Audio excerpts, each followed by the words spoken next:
Jadi tiang atau pilar keluarga sakinah agar keluarga itu bisa kokoh, rumah tangga itu bisa kuat, bisa tetap istiqomah, tidak mudah goncang, tidak mudah retak, apalagi roboh, itu membutuhkan yang namanya tiang atau pilar. Nah, pilarnya itu ada 4, ya. Satu adalah Indonesia yang besar ini adalah aslinya adalah dari keluarga kecil. Jika keluarga ini kecil-kecil ini semuanya ini sakinah mawaddah warahmah, ya, sesuai dengan tuntunan Rasulullah, memiliki tiang yang kuat, ya, memiliki kualitas yang baik, ya, putra putrinya juga berkualitas, rumah tangganya berkualitas, maka Indonesia otomatis akan menjadi negara yang baldatun thayyibatun wa rabbun ghafur.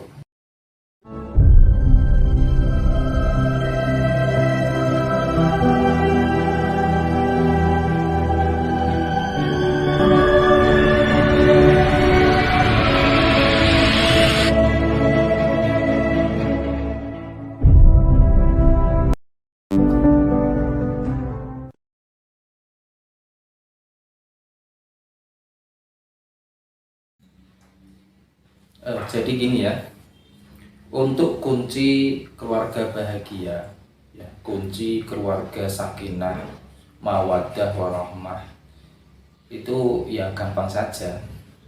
Sebetulnya semuanya itu berawal dari niat, ya. Jadi kalau niatnya baik, ya, niatnya karena Allah, ya semuanya kan baik-baik saja. Jadi kita hidup ini kan tujuannya untuk mempersembahkan jiwa kita, semua yang kita dititipkan oleh Allah ini kita kembalikan kepada Allah. Jadi kalau niatnya menikah itu memang ibadah, ya, niatnya karena Allah, karena mengharap ridho Allah dengan pernikahan itu, ini sudah kunci sekali ini. Insya Allah, ya, keluarga itu pasti akan tenang, akan damai, akan sakinah, mawaddah warahmah, itu otomatis.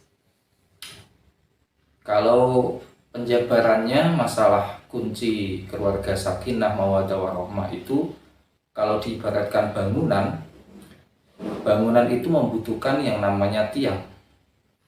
Nah, tiang ini yang menopang bagaimana bangunan itu akan tetap kokoh.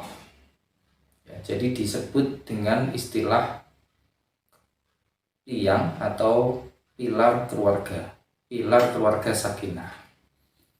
Jadi tiang atau pilar keluarga sakinah agar keluarga itu bisa kokoh, rumah tangga itu bisa kuat, bisa tetap istiqomah, tidak mudah goncang, tidak mudah retak, apalagi roboh, itu membutuhkan yang namanya tiang atau pilar. Nah, pilarnya itu ada 4, ya.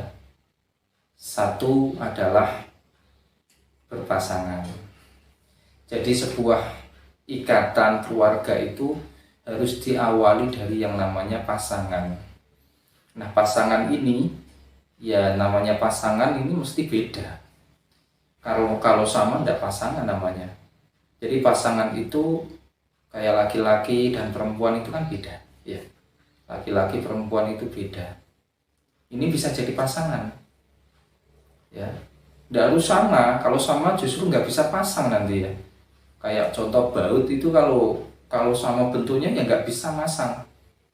Bisa masang itu karena ada beda. Maka jangan anggap perbedaan itu nggak ada gunanya. Justru dengan perbedaan itulah akan terwujud sebuah pasangan yang saling melengkapi, pasangan yang saling memberikan dan saling take and give, ya, take and give, ya. Saling mengisi, saling melengkapi, saling membutuhkan. Contoh lagi kayak siang dan malam itu kan beda. Kalau siang itu karakternya itu panas, karakternya itu terang, karakternya itu ramai.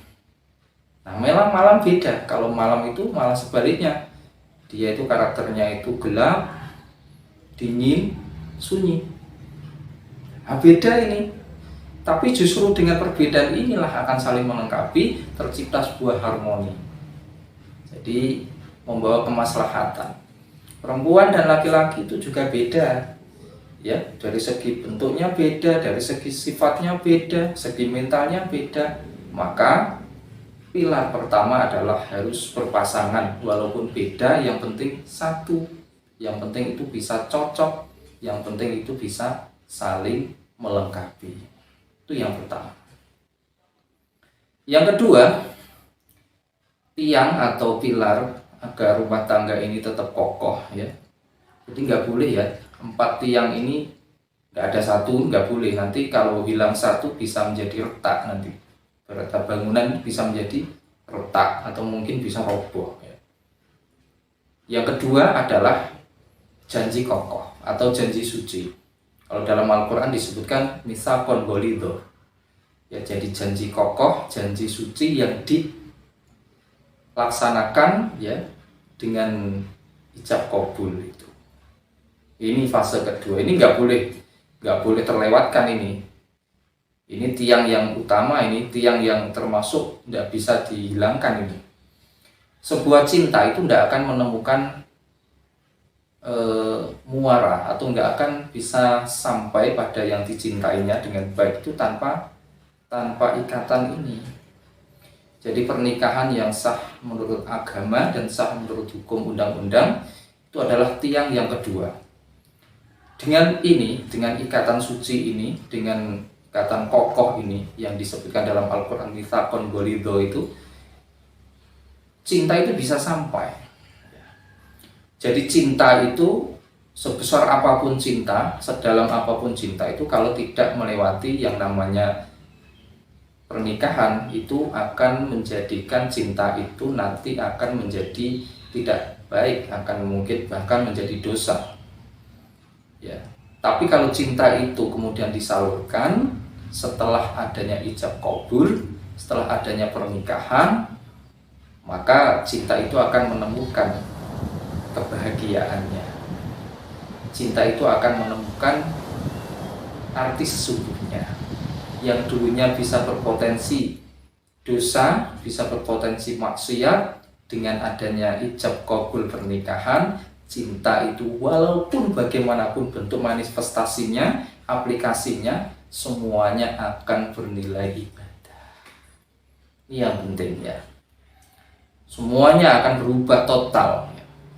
Yang dulunya haram menjadi halal, yang dulunya orang asing menjadi keluarga, menjadi pasangan, yang dulunya keluarga nggak kenal menjadi keluarga besar. Hebatnya ini ya. Allah mengatur semuanya dengan sedemikian rupa sehingga tiang yang kedua ini nggak boleh dilewatkan ya. Apapun alasannya, kalau memang saling mencintai, sudah saling cocok, sudah saling bisa menerima sebagai pasangan, maka harus dihalalkan dengan pernikahan, dengan ijab kabul yang sesuai dengan agama dan juga sesuai dengan undang-undang yang berlaku. Kemudian tiang yang ketiga adalah saling apapun, pokok saling yang positif, bukan saling yang negatif. Saling yang positif, saling cinta, saling sayang, saling jaga, saling hormat. Saling cinta, orang itu harus saling mencintai, makanya ada mawaddah ya, jadi saling mencintai. Yang laki-laki cinta sama yang perempuan juga cinta sama yang laki-laki. Ini harus ada. Kalau satu cinta, satunya nggak cinta, wah sakit. Saling sayang. Nah, kalau sudah saling cinta, maka akan timbul sayang, perhatian, ya, seperti itu. Dan saling jaga, ini penting ya. Jadi sesuai dengan firman Allah ya, hunna libasul lakum wa antum libasul lahunna. Jadi istri-istri itu adalah pakaiannya bagi laki-laki, pakaiannya suami, dan suami-suami itu adalah pakaian-pakaian istri. Nah, fungsi pakaian ini adalah melindungi. Jadi fungsinya pakaian itu melindungi aib kita, melindungi kekurangan kita, menutup semua kejelekan kita. Ya, kalau panas kita pakai pakaian yang nggak kepanasan, kalau dingin juga nggak kedinginan. Ini fungsinya pakaian. Ya, jadi jangan malah suami istri itu malah buka-bukaan, aibnya dibuka sana, dibuka sini, curhat sana, curhat sini. Nah ini bahaya. Ya, jadi harus berfungsi sebagai pakaian, menjaga, ya, menjaga supaya apa? Supaya saling merasa aman, supaya saling merasa itu tentram, saling merasa itu damai, ya, dengan saling menjaga. Dan yang keempat itu saling menghormati, ini penting ya. Jadi saling menghormati satu sama lain ya. Istrinya menghormati suaminya. Ya mungkin ada perbedaan pendidikan, mungkin ya dihormati, saling menghormati. Ya, kalau pendidikannya lebih tinggi suaminya, ya suaminya menghormati, dengan istrinya itu dihormati, dimuliakan. Itu juga mungkin ekonomi suaminya itu ekonomi lemah, istrinya itu kaya, ya dimuliakan, dihormati. Ya, dihormati semuanya ya, termasuk kebiasaannya, termasuk pandangan pikirnya, itu dihormati. Jadi pilar atau tiang yang ketiga itu adalah saling, ya saling, yang mana saling itu adalah semuanya positif, ya, saling mendukung, saling nyaman, saling mencintai. Jangan sebaliknya, pokoknya salingnya jangan negatif, salingnya harus saling yang positif. Dan yang terakhir, yang keempat adalah musyawarah. Jadi dalam rumah tangga itu perlu sekali musyawarah. Ya, jangan sepelekan ini musyawarah ini. Karena ini nanti dengan musyawarah ini akan menghilangkan egoisme. Jadi dengan musyawarah ini adalah media yang mana ini menjadi perumus atau sinkronisasi atau sinergitas antara dua orang yang berbeda pandang. Ya, si A, si perempuan pandangannya beda dengan yang si laki-laki. Ini kalau nggak ada musyawarah, yang ada egois masing-masing. Ya, saling merasa benar, saling merasa, satunya merasa benar, satunya nggak menerima yang lain, ini susah nanti. Nggak bisa, rumah tangga seperti itu nggak bisa. Harus saling itu ya, bermusyawarah. Apapun, walaupun itu masalah kecil, misalkan mau beli apa, itu harus ya dibicarakan. Beli baju dibicarakan, supaya apa? Supaya enak ya rumah tangga itu. Masalah pekerjaan juga dibicarakan, semuanya dibicarakan, terbuka ya, saling musyawarah, dibiasakan musyawarah. Jadi seperti itu ya. Kalau ada masalah yang lebih besar, ya musyawarahnya bisa melibatkan eksternal. Tapi kalau hanya musyawarah masalah kecil-kecil, masalah rumah tangga, itu jangan sampai kita musyawarah dulu secara eksternal, ya kita musyawarahkan dulu dengan istri dan suami internal ya, atau dengan anaknya, ya pendidikan anaknya, musyawarahkan semuanya. Tapi kalau sudah menyangkut hal-hal yang lebih besar yang tidak mungkin dimusyawarahkan cukup dengan internal, membutuhkan orang lain, ya libatkan. Ya musyawarah dengan mertua misalkan, musyawarah dengan gurunya, ini penting ini ya. Jadi 4 tiang ini nggak boleh hilang satupun ya, semuanya harus ada, semuanya harus utuh dan dipegang betul, dijalankan, insya Allah keluarga akan aman, keluarga akan bahagia, sakinah, mawaddah, warahmah, utuh selama-lamanya. Saya ulangi, 1, kuncinya adalah tiangnya atau pilarnya berpasangan. Yang kedua adalah janji kokoh, janji suci, ijab kabul, perkawinan, pernikahan yang sah. Yang ketiga adalah saling yang positif ya, saling suka, saling sayang, saling cinta, saling jaga, saling hormat. Dan yang keempat adalah musyawarah untuk semuanya. Semoga video ini bermanfaat. Semoga kita semuanya bisa ya, amanah yang diberikan oleh Allah membina keluarga ini betul-betul bisa kita laksanakan dengan baik. Kita bisa mempersembahkan buah dari pernikahan yang membanggakan di hadapan Allah Subhanahu wa taala. kita kelola rumah tangga dengan baik, kita nikmati kebahagiaan itu, ya. Kullukum ra'in wa kullukum mas'ulun an ra'iyatihi. Semuanya adalah amanah, semuanya adalah, kalau bahasa Jawa ini angon, ya, angon buju, ya angon anak. Ini adalah amanah dari Allah, dan semuanya akan ada pertanggungjawabannya di hadapan Allah. Dan marilah keluarga ini betul-betul, ya, kita jaga. Karena apa? Karena Indonesia ini yang besar, ini adalah terdiri dari keluarga-keluarga kecil. Indonesia yang besar ini adalah aslinya adalah dari keluarga kecil.